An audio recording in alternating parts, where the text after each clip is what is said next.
Tuesday. Yes, Tuesday. February 16th? February 16th. And while it is still ridiculously cold out, at least the sun is shining. So I figured I'd hop on and attempt to get back into the evening commute schedule of vlogging. Yesterday was a dark and dreary mess of a day. It rained fairly hard there for a while, but it pretty much rained all day, and I don't think the sun came out at all. Well, broke through the clouds or whatever yesterday. So, needless to say, I didn't even bother setting up the camera, turning it on. I did, however, do some new writing on one of my manuscripts. And when I tell you it felt so good to sit and talk to those characters again and to listen to my main character for this particular story as she talked to me about this particular scene was comforting. Felt really good to be back in the groove. Mind you, it didn't last very long. I didn't get a lot of writing done, but I did write, so that was nice. I'm a little closer to putting a timestamp on my next big move, I guess you could call it. I apologize if my being somewhat cryptic is annoying.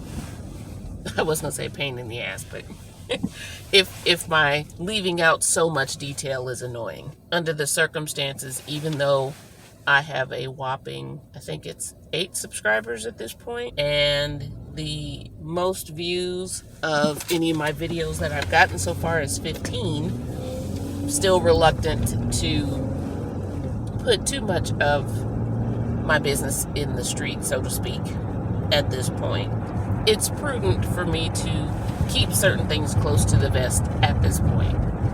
I'll put it that way. In the meantime, not a lot goes on in my life, in case you hadn't noticed. It's, pandemic aside, wasn't that much going on before. And I'm not really a fan of that. Not a fan of that at all. Even though I am so introverted now in terms of social activities, in terms of, it's not even an energy thing for me. It truly is. I just don't want to deal with a lot of people. There is a significant number of people I come across or listen to or see, both in my personal life and, of course, across the interwebs and such, that leave me not wanting to deal with anybody. I am so in shock at, there's just so many fake, phony people out here. Yes, that's what I'm trying to say. So many fake, phony people. People who don't want to talk about the reality of life as it exists right now for marginalized communities, for women, for black people, and in not talking about it, they don't want to address their part in it.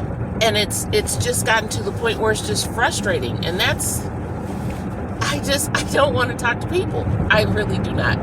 Would I still like to go to the movies? Yes, I would love to still go to the movies. But, and again, pandemic aside, going to the movies, right? I want to go see a movie. But I don't want to go and sit with a whole bunch of people who are going to be talking, playing with their phones, being rude and disrespectful. I don't want to do that. I want to go out dancing, but I don't want to go and be in situations where people are being rude and disrespectful. Going out to dinner, oh, that would be lovely. But in and around where I live, pandemic aside, not really wanting to go and deal with wait staff who are angry, is the best way I can put it. Fellow restaurant goers who, again, are self-centered and rude and disrespectful. I am over it. So over this attitude that seems to be everywhere. Everybody's angry or not taking responsibility for their behavior. You can't hold the door for anybody anymore without them acting as if, well, that's what you're supposed to do. You don't even get a thank you. And it doesn't have to be all, oh my God, thank you so much. I'm not asking for a hand clap, but casual acknowledgement that somebody did something that made your day just a skosh bit better. Just a tiny little bit.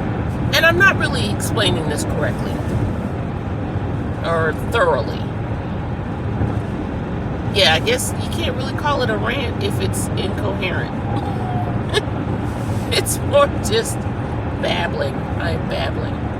Yes, I think for the most part, I am well and truly over the amount of hate, anger, and disregard I see in and amongst humans these days. I'm over it. So all that to say, even if we weren't in the situation we're in, I don't know that there'd be much else I could talk to you about in terms of activities, because I certainly would not be involved in that many on a regular basis. I will end today's ramblings here, and as usual, we'll be back with you tomorrow. Howdy-ho, good neighbors. Sending best wishes for swift relief to the folks that are suffering in Texas with the cold snap. It got up to a toasty, 53 degrees today, according to my car thermometer. It's still got a little bite in the air, but at least the sun's out and I can pop open the sunroof and it's actually fairly warm in my car. So there is that. Doing more and more to prepare for this leap of faith. I am still struggling with wanting to confide in someone for some validation and approval. Not real thrilled about that, and may still end up seeking that, but we'll see. It's a weird sensation to be on the edge of this particular cliff. I have done some risky things before in my life with a lot less in terms of resources and a lot more in terms of responsibility. What's really strange is part of my reluctance to take the leap is what people are going to think of me, and the particular people I'm concerned about are people who are causing the stress and the crazy. What kind of sense does that make? Why be concerned with what someone else thinks of me if I'm not even going to be interacting with them once the decision's made, once I take the leap? I felt that way about my, at the time, husbands each time I got ready to file for divorce. And both situations, the divorce ultimately was my decision, my idea. I was the one that moved out of where we were living at the time. And financially, the first time, I wasn't really in a position to do things gracefully, but I did it anyway. But leading up to getting the divorce in both situations was this fear, this concern with what these men were going to think of me. I was concerned they were going to think I was being mean and hurtful, when in reality it was a matter of I had gotten tired of being hurt. And it was time to take care of myself. It was time to do what was best for me. And I am in that same situation now, where I need to do what is best for my mental, emotional, and physical health. And yet and still, I hesitate. Who does that? How often do we stop? Do we not take the leap because of how somebody else might feel or might react? I don't know for sure what's going to happen. I guess that really jacks up the lighting on my face. Whatever. I I don't know how anybody's going to react. I don't know what's going to happen.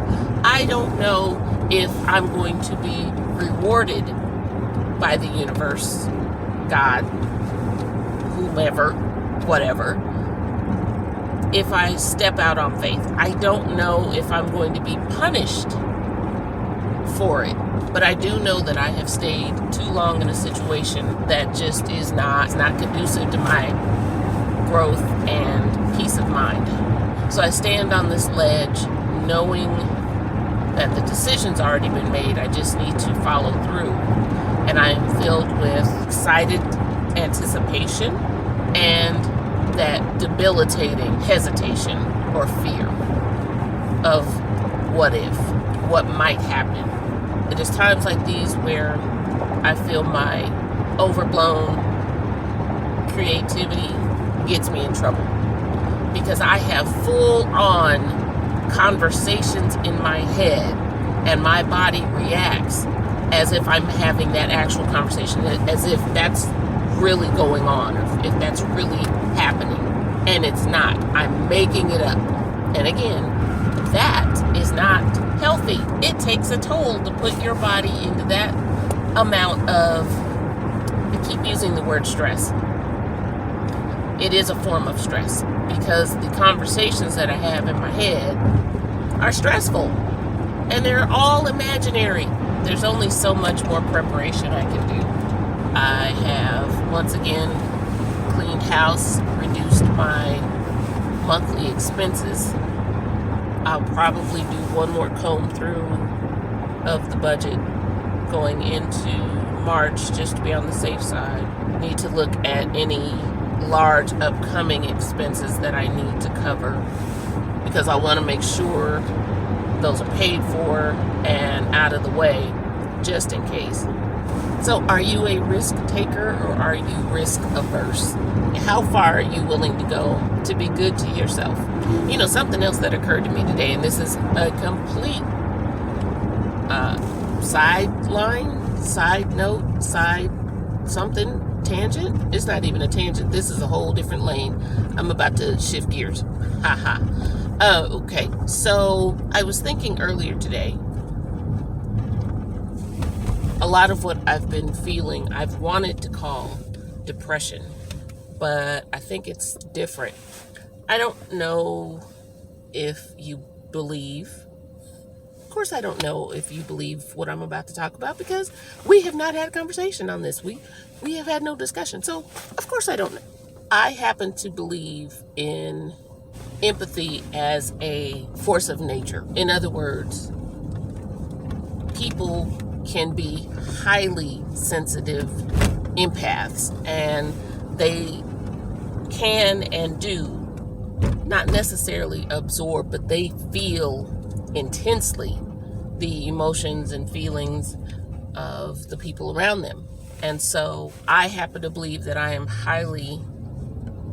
highly sensitive empath. Consequently, being around people who are really negative or are struggling emotionally, it affects how I feel, to the point where I sometimes can't differentiate between what's authentically my feeling and emotion and what somebody else is feeling. So consequently, with the increase in hate, fear, anger, depression, anxiety, and such in the world, I have had a marked increase in my fear and anxiety.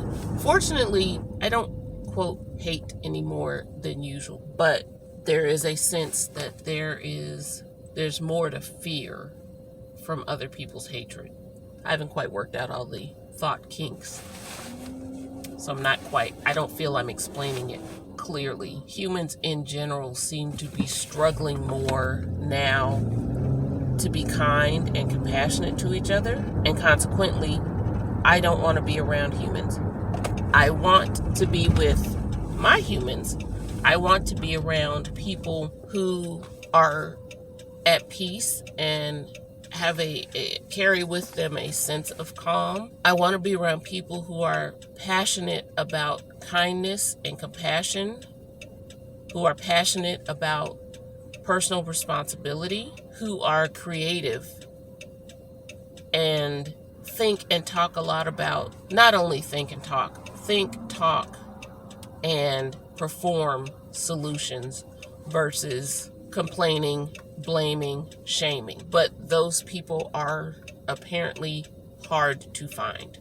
My own circle is spread out across several thousand miles, and we don't get to talk and be in each other's presence enough for me to combat the overwhelm, the negativity.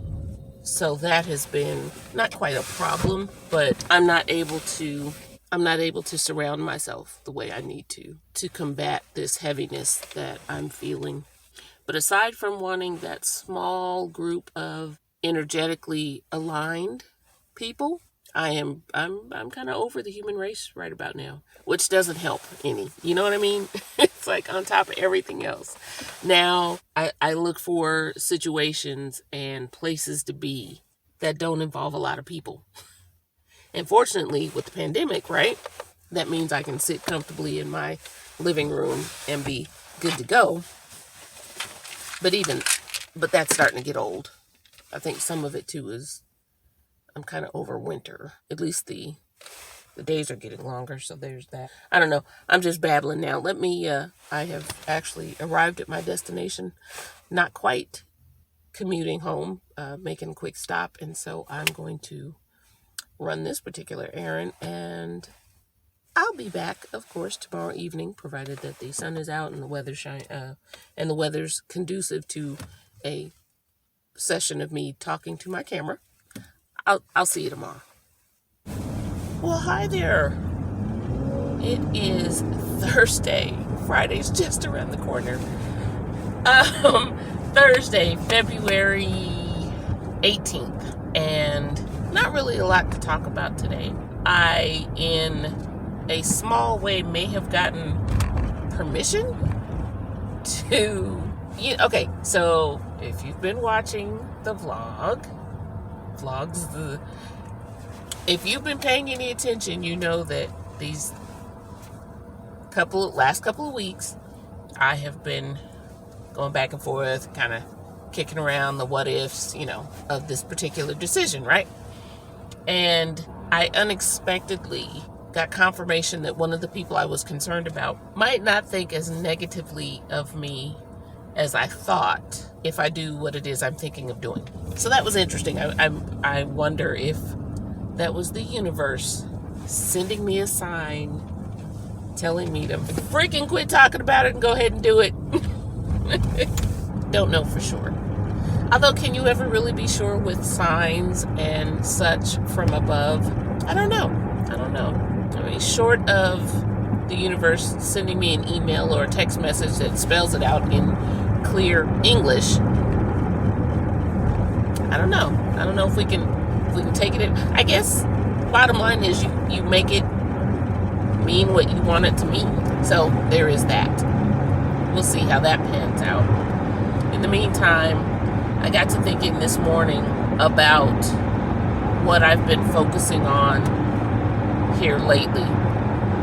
My morning commute is spent primarily in the dark and in silence. I don't play the radio or talk to a camera or anything.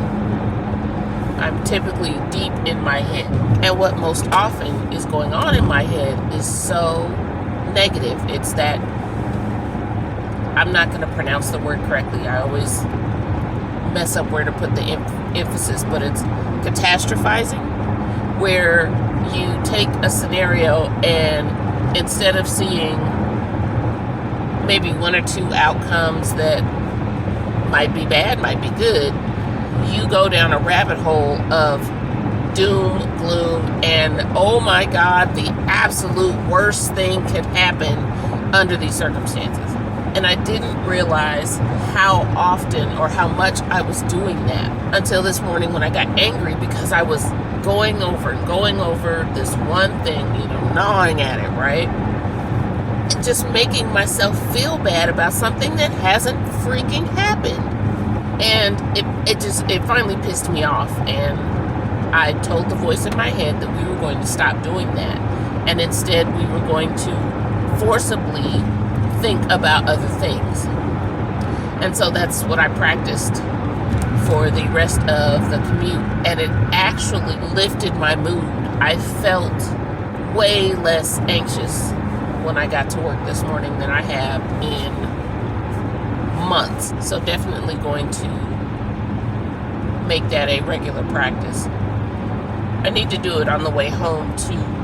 So once I turn the camera off, I do typically sink back into doom and gloom thoughts about other past situations at this point that didn't go all that bad, but for whatever reason, I make them worse when they're in that loop in my head. So we'll see how that turns out. Something else I wanted to pose to you as you're listening to this, if you're in a situation where you're kind of down on yourself for not feeling good or happy, if you feel depressed, if you feel like you don't fit in, like you'll never fit in, if you're lonely, whatever it is, right? If you think, if you've been thinking that you're broken in some way, shape, or form, I'm going to pose to you one of the things I used this morning. And that's, what if you're not broke? What if there is nothing about you that needs to be fixed? Sure, there are things that you may want to change, but what if you're not broken? What if you're just who you are? And the way you interact with the world and the world interacts with you, and the way the world interacts with you is just what is. If you take off the stigma, the judgment that comes with thinking that you're wrong, that you're broken, that you need this massive change, this massive overhaul to your personality, to your physical body, to your mental and emotional state. If you got rid of all that and just said that you accept who, what, and how you are, would that lighten the load? Would that help you to feel a little more at peace with your life as it is? Well, anyway, that's all I have in terms of thoughts and discussion topics for this segment of the evening commute. I will, of course, be back tomorrow, providing we have reasonable weather, reasonable light. Hope you're doing well, and we'll see you in the next Friday, February 19th. I'm so ready for this weekend. I cannot begin to describe to you how excited I am to go home and sit on my couch and eat everything in my kitchen. It is a sunny but cold Friday evening, and yeah, I'm oh man, this weekend just, I cannot begin to describe to you how ready I am for this to be the weekend. So, decision made, trigger pulled, and now the actions are taking place. Unfortunately, there is some wait time involved, and that's just to be expected. But we're going to do our best. I'm going to do my best to be patient without driving myself too crazy. So yeah, so that's how that worked out. In the meantime, really nothing else to talk about, nothing else going on. It is, as I said, not a heck of a whole lot going on this weekend. In the meantime, you guys have a great rest of the week, and I'm going to enjoy my weekend, and I will see you in the next one.